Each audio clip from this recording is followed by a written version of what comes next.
Our next speaker is Sarah Lee Whitson. Sarah Lee is the Executive Director of Dawn. Previously, she served as Executive Director of Human Rights Watch's Middle East and North Africa Division from 2004 until 2020, overseeing the work of the divisions of 19 countries and with a staff located in 10 countries. Sarah Lee has led dozens of advocacy and investigative missions throughout the region, focusing on issues of armed conflict, accountability, legal reform, migrant workers, and human rights. She has published widely on human rights and foreign policy in the Middle East in international and regional media, including the New York Times, Foreign Affairs, the Washington Post, Foreign Policy, the Los Angeles Times, and CNN. She appears regularly on Al Jazeera, BBC, NPR, MSNBC, and CNN. Previously, Sarah Lee worked in New York for Goldman Sachs & Co. and Cleary, Gottlieb, Steen, and Hamilton. She graduated from the University of California, Berkeley, and Harvard Law School. She is a member of the Council on Foreign Relations and is on the boards of ICJP, Artistic Freedom Initiative, Freedom Forward, Al-Qasset for Human Rights, and Sinai Foundation for Human Rights. She speaks Armenian and Arabic. Sarah Lee will be addressing the international reaction to the report, including from Israel. Thank you.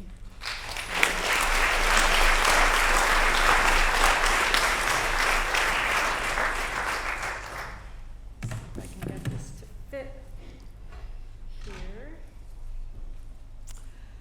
Great to see so many familiar faces, so many friends here today. And the topic I'm going to talk about is shifting a little bit back to here in the UK and the US.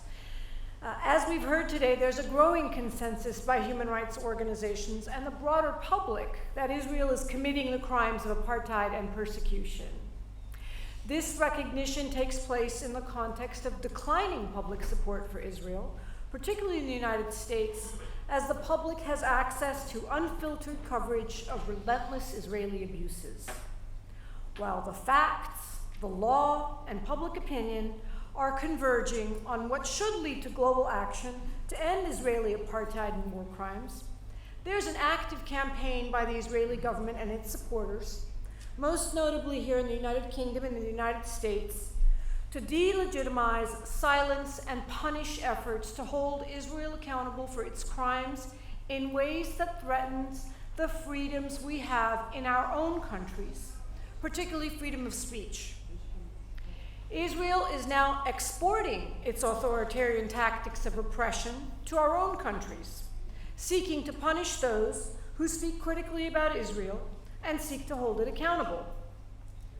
We've now entered a stage where our own governments, the British government, the American government, must choose between the interests of the Israeli government to preserve its impunity at all costs and the interests, our cherished rights and freedoms, of their own citizens.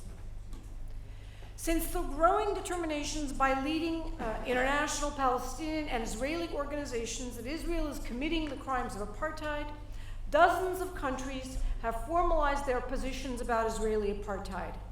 The 54 countries of the African group, the 22 countries of the Arab group, and the 57 countries of the Organization of Islamic Cooperation, noting there's some overlap among them, as well as Venezuela. At the March UN Human Rights Council session, they all referenced Israel's apartheid, with the African group demanding that Israel dismantle and ban the Israeli system of colonialism and apartheid as required by international law. We've also seen repeated references made by the African Union and Luxembourg and France's foreign ministers, as well as former Secretary of State John Kerry, and nearly every former Israeli prime minister referencing an apartheid reality under Israeli rule.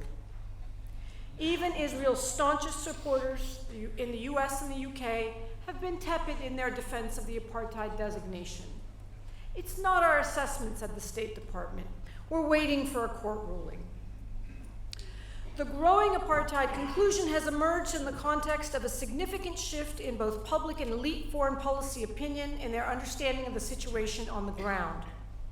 From national broadcasters to Washington think tanks, from the floor of the US Congress to street protests around the world last year and this year, in the wake of Israel's 2021 war in Gaza, in the wake of the murder of Shireen Abu Akleh, the conversation has shifted far away from the regurgitated stale defenses of Israel's right to exist, terrorists, and anti-Semitism, to a new recognition of Palestinian rights to equality and freedom. Even staid American think tanks have shifted their analysis, abandoning the mythical infinite placeholders of a two-state solution and a peace process relied on by Israel, the UK, and the US to justify the status quo of support for endless military occupation. The Carnegie Endowment for International Peace, where several senior Biden officials hail from, now recommends a new policy framework that centers equal rights and freedom for Palestinians and Israelis living under Israel's authority in a one-state reality.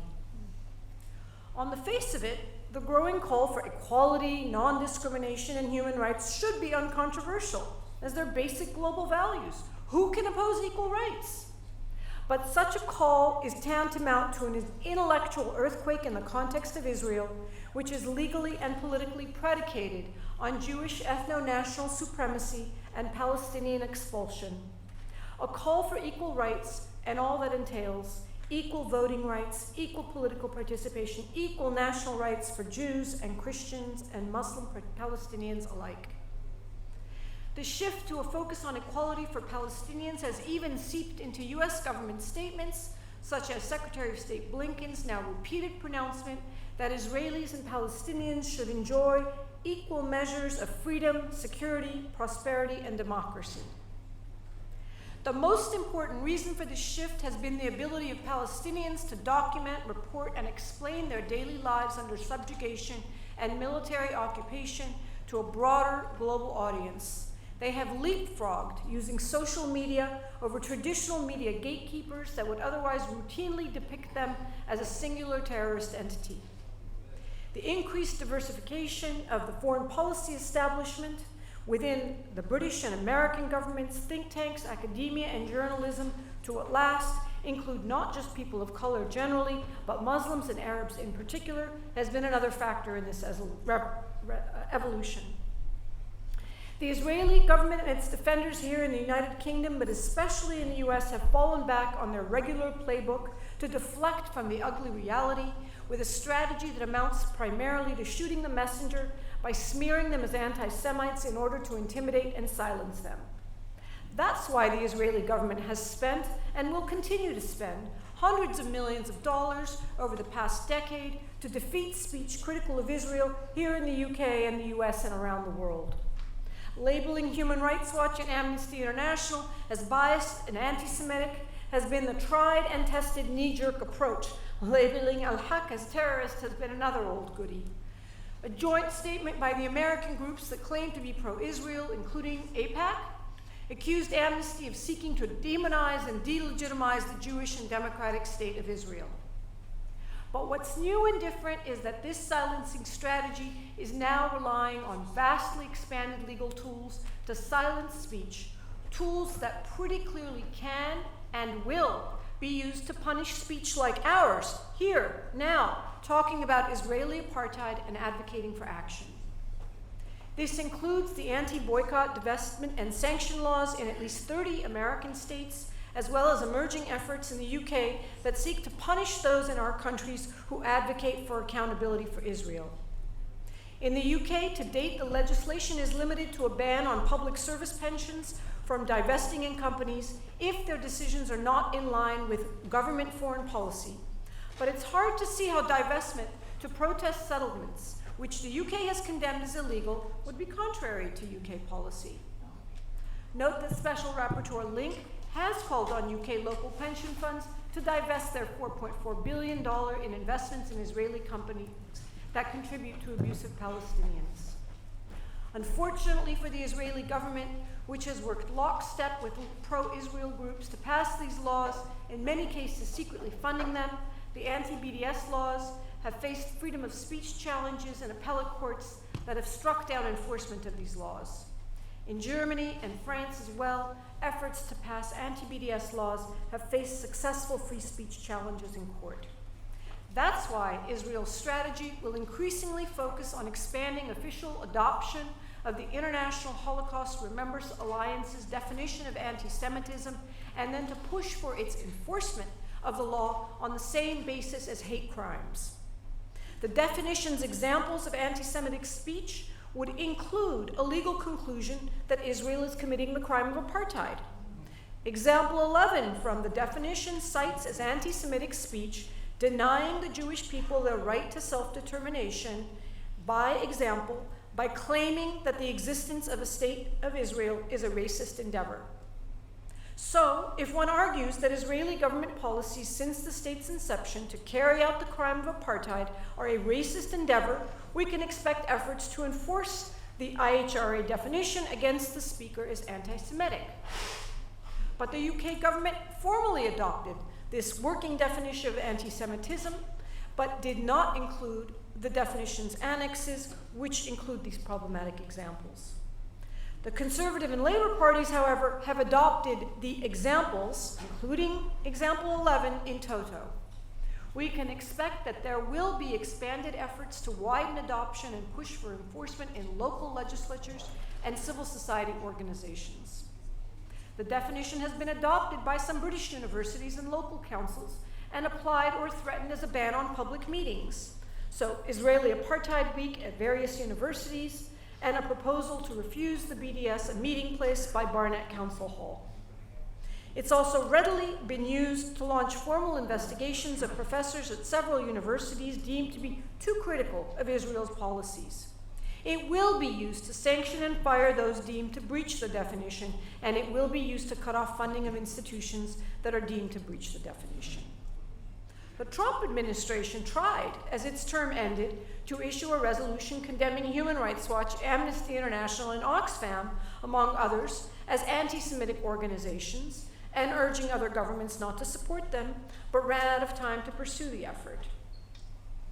Increasingly, we're seeing local governments also curtail pro-Palestine speech by banning protests, for example, in the wake of the murder of Shireen Abu Akleh in Berlin.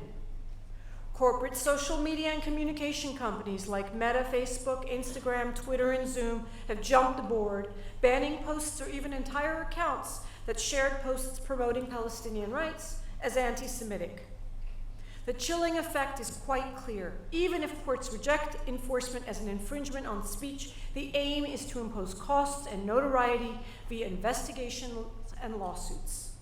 So yes, this is about the crime of apartheid by Israel, but it's also about our governments here in the UK and the United States and across Europe failing to protect our rights, our free speech, by supporting the Israeli government promoted anti-BDS and anti-Semitism rules in our own countries. And the Israel copycats are flourishing, seeking to mimic these tactics with over 100 new laws that sanction other kinds of political speech, like advocacy on climate change, fossil fuels, or gun control by their respective lobbying and corporate groups, labeled as, I kid you not, anti-firearms discrimination, or boycotts of oil and gas companies, or even writ large against requirements for environmental, social, and governance disclosure policies. They are passing laws to punish people who advocate for these measures. This is what exporting authoritarianism looks like. Not satisfied with its own anti-BDS laws in Israel, and now considering laws to sanction speech that describes Israel as an apartheid state, Israel is now pushing laws and rules to sanction free speech in Western democracies and contributing to the deterioration of our freedoms across a range of topics of tremendous importance to our citizenry. If it's not enough for us to care about what's happening to Palestinians under apartheid, I hope we will at least care about our own rights and freedoms here. Thank you.